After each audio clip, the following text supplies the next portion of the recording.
सुप्रभात विद्यार्थियों, आज हम दूसरी इकाई की पहली कविता बरसही जलद की शुरुआत करेंगे, जिसके रचनाकार है गोस्वामी तुलसीदास। गोस्वामी तुलसीदास एक प्रसिद्ध संत के साथ साथ कवि, विद्वान और चिंतक भी थे। आज से 500 वर्ष पूर्व, जब प्रकाशन, दूरदर्शन, रेडियो जैसी सुविधाएं नहीं थी, ऐसे दौर में भी उनका ग्रंथ रामचरितमानस जन जन को कंठस्थ था। उनकी प्रमुख कृतियां थी रामचरितमानस, कवितावली, गीतावली, दोहावली आदि। रामचरितमानस अवधी भाषा में लिखी गई है। इस रामचरितमानस से यह कविता ली गई है बरसही जलद, जो आज हम सीखने वाले हैं। प्रस्तुत कविता गोस्वामी तुलसीदास द्वारा रचित महाकाव्य रामचरितमानस के किष्किंधा कांड से ली गई है। यहाँ कवि ने वर्षा ऋतु में होने वाले परिवर्तनों का सुंदर वर्णन किया है। उन्होंने वर्षा के साथ साथ समाज की स्थिति, विविध गुणों दुर्गुणों को भी दर्शाया है। सीता हरण के बाद श्री राम जी लक्ष्मण के साथ सीता मैया की खोज में भटक रहे थे। उस समय का वर्णन चौपाई एवं दोहा छंद में किया गया है। वर्षा का समय है, प्रकृति वर्षा के स्वागत के लिए उत्सुक है। ऐसे में श्री राम को सीता जी की याद आ जाती है। सीता जी के बिना उनका मन भयभीत हो उठता है। प्रकृति का सुंदर वर्णन करते हुए उन्होंने पहाड़, लहराती खेती, जुगनू, नदियाँ, धरती, वृक्ष आदि का मनोहारी वर्णन किया है।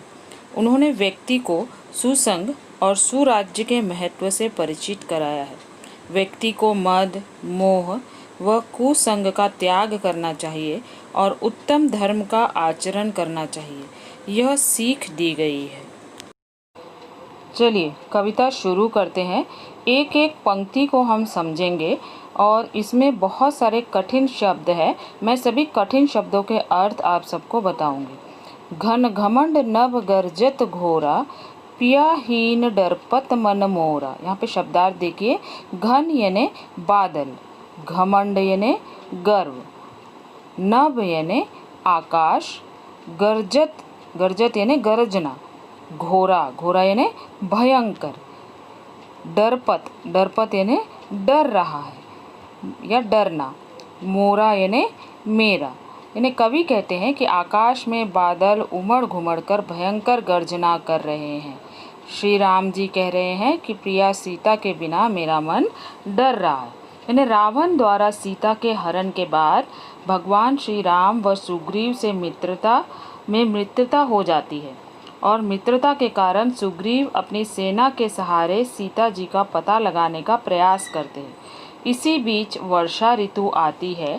गोस्वामी तुलसीदास जी बताते हैं कि प्रभु श्री राम अपने भाई लक्ष्मण से कह रहे हैं, हे भाई लक्ष्मण, आकाश में बादल घमंड से घुमड़ घुमड़ कर घोर गर्जना कर रहे हैं। ऐसे में प्रिया अर्थात सीता के बिना मेरा मन डर रहा है। यानी घन घमंड, घन घमंड, घन यानी बादल, यानी घमंड से यानी गर्व से, नभ यानी आकाश में, यानी आकाश में बादल घमंड से, गर्जत घोरा यानी जोर जोर से भयंकर रूप से गर्जना कर रहे हैं। प्रियाहीन डरपत, प्रियाहीन यानी प्रिया के बिना, डरपत मन मोरा, प्रिया के बिना मेरा मन डर रहा है। अगली पंक्ति देखिए। दामिनी दमक रही घन माही, खलकै प्रीति जथा थिर नाही।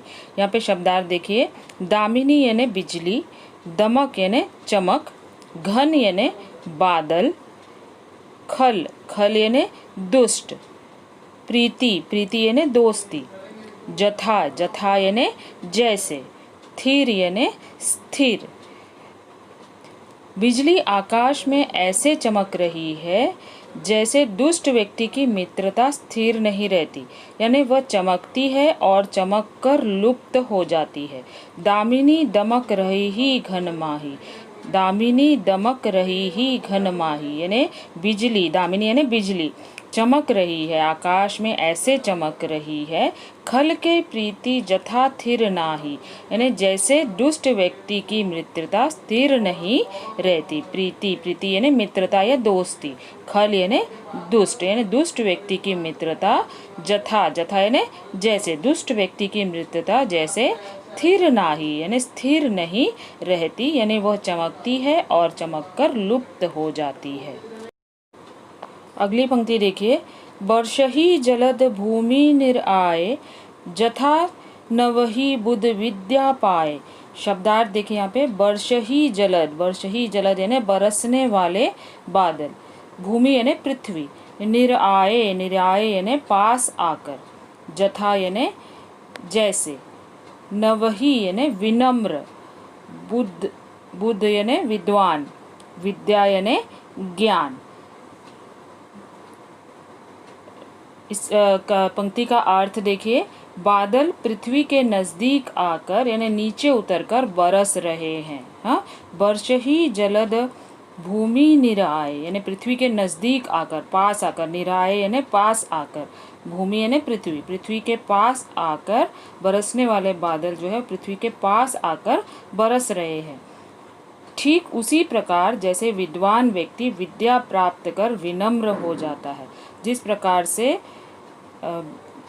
प्रकार से विद्वान व्यक्ति विद्या प्राप्त करके विनम्र हो जाता है, उसी प्रकार से बादल पृथ्वी के नजदीक आकर बरस रहे हैं। बूंद अघात सहही गिरि कैसे, खल के बचन संत सह जैसे। शब्दार्थ देखिए, अघात यानी प्रहार या चोट, सही यानी सहना, गिरि यानी पर्वत, खल, खल यानी दुष्ट, वचन यानी बात। बूंदों की चोट पहाड़ों पर पड़ रही है, पहाड़ बूंदों के प्रहार से इस प्रकार शांत भाव से सह रहे हैं जैसे संत पुरुष दुष्टों के कटु वचनों को सह लेता है। बूंद अघात सही गिरि कैसे, यानी बूंदों की चोट, अघात यानी चोट, बूंदों की चोट, गिरी, गिरी यानी पहाड़ों पर पड़ रही है और पहाड़ बूंदों के प्रहार को सह रहा है। किस प्रकार से सह रहा है? इस प्रकार से शांत भाव से वह सह रहा है जैसे संत पुरुष दुष्टों के वचनों को सह लेते हैं, यानी खल के वचन यानी दुष्टों के वचन, दुष्टों की बात को संत सह जैसे यानी संत लोग सह लेते हैं। आगे देखिए, क्षुद्र नदी भरी चली तोराई, जस थोरेहु धन खल इतराई।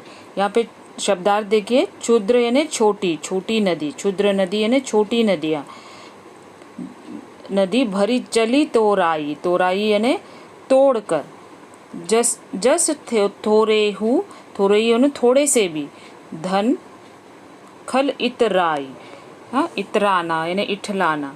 तो यहाँ पर इस पंक्ति का अर्थ है कि छोटी नदियाँ वर्षा के जल से भरकर अपने किनारों को तोड़ती हुई आगे बढ़ती जा रही है। जैसे मामूली धन पाकर भी दुष्ट लोग इतराने लगते हैं, यानी अपनी मर्यादा का त्याग कर देते हैं। क्षुद्र नदी भरी चली तोराई, यानी छोटी नदियाँ वर्षा के जल से भरकर अपने किनारों को तोड़ती हुई आगे बढ़ती जा रही है। चली तोराई यानी तोड़कर, अपने किनारों को तोड़कर आगे चली जा रही है। जैसे मामूली धन पाकर भी दुष्ट लोग इतराने लगते हैं। हाँ, यानी मामूली धन पाने, जैसे थोरेहु, थोरेहु यानी थोड़े सा भी धन पाने के बाद जो दुष्ट व्यक्ति है वह इतराने लगता है। भूमि परत भा डाबर पानी, जनु जीव ही माया लिपटानी। यहाँ पे शब्दार्थ देखो, परत यानी पड़ना, डाबर यानी मटमैला या गंदा, जनु, जनु यानी जैसे, माया, माया यानी लालच, लिपटानी, लिपटानी यानी लिपट जाते हैं। पृथ्वी पर गिरते ही पानी गंदला हो जाता है, यानी मटमैला हो जाता है। भूमि परत, भूमि पर पड़ते ही यानी पृथ्वी पर पड़ते ही, भा डाबर पानी यानी पानी जो है वह डाबर यानी मटमैला यानी गंदा हो जाता है। मानो प्राणी से माया लिपट गई हो। जनु जीव ही, जीव ही यानी प्राणी से, यानी जनु, जनु यानी जैसे, जैसे प्राणी से माया लिपटानी यानी लिपट गई हो, यानी पृथ्वी पर पड़ते ही पानी ऐसा मैला हो गया है जैसे शुद्ध जीव को माया लिपट गई है और वह मैला हो गया है। सिमटी सिमटी जल भरही तलावा, जिमि सद्गुण सज्जन पही आवा। शब्दार्थ देखिए, सिमटी सिमटी यानी एकत्र होकर, इकट्ठा होकर, भरही भरही यानी भरना, तलावा तलावा यानी तालाब, यानी सिमट सिमट कर यानी एकत्रित होकर, सिमटी सिमटी यानी एकत्रित होकर, इकट्ठा होकर जल जो है वो तालाब में भरता जा रहा है। जिमि सद्गुण सज्जन पही आवा, यहाँ पे शब्दार्थ देखिए, जिमि यानी जैसे, सद्गुण यानी अच्छे गुण, सज्जन यानी अच्छा व्यक्ति, पही पही यानी पास, के पास। हाँ, तो जिस प्रकार से वर्षा का पानी एकत्रित होकर तालाब में भर रहा है और एक एक वैसे ही एक एक कर सद्गुण सज्जन व्यक्ति के पास चले आते हैं। सरिता जल निधि महु जाई, होई अचल जिमि जीव हरि पाई। सरिता यानी नदी, जल निधि यानी समुद्र या सागर, महु यानी में, अचल अचल यानी स्थिर, हरि यानी ईश्वर। नदी का पानी यानी सरिता का पानी, सरिता जल यानी नदी का पानी समुद्र में जाकर, जल निधि यानी समुद्र, समुद्र में जाकर उसी प्रकार से स्थिर हो जाता है जिस प्रकार जीव हरि यानी ईश्वर को प्राप्त कर अचल यानी मुक्त हो जाता है। प्रिय विद्यार्थियों, पढ़ाए गए पद्यांश के शब्दार्थ और भावार्थ अपनी नोटबुक में लिखिए। धन्यवाद।